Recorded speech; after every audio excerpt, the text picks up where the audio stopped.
নমস্কার বন্ধুরা, Bengali food রান্না করে আজকে আমি একটা রান্না করছি ঢেঁড়স ভাজা। ঢেঁড়স ভাজা করতে ঢেঁড়সগুলোকে কেটে নিয়েছি, 300 গ্রাম ঢেঁড়স কেটে নিয়েছি।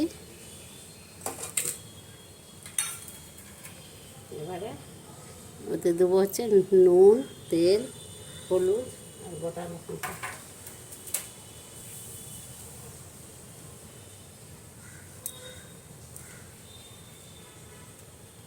প্রথমে তেলটা দিয়ে দিচ্ছি,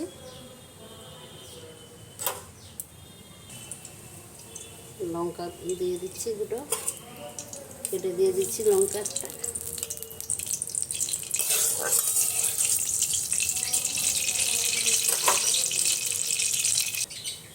এবার আমি ঢেঁড়সটা দিয়ে দিলাম।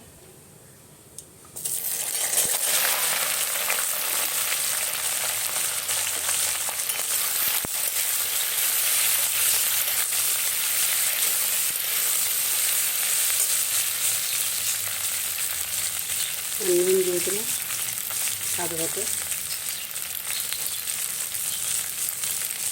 হলুদ দিয়ে দিলাম হাফ চামচ,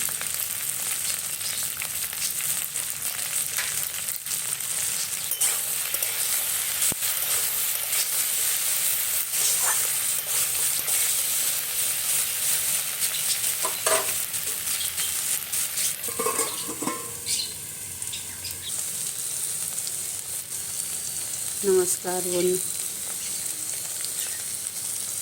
ঢেঁড়স ভাজা হয়ে গেছে। আমি যেভাবে ভাজছি এভাবে এরকম ঢেঁড়স ভাজবে, খেতে খুব ভালো লাগে। ঢেঁড়স ভাজা হয়ে গেছে, আমি গ্যাসটা অফ করে দিলাম। আপনারা এভাবে করবেন, আমি যেভাবে ঢেঁড়স ভাজা করলাম এভাবে করলে খুব ভালো লাগে। আপনারা করে খেয়ে দেখবে, ভালো লাগলে বেঙ্গলি ফুড রান্না করে একটা করে লাইক দেবেন।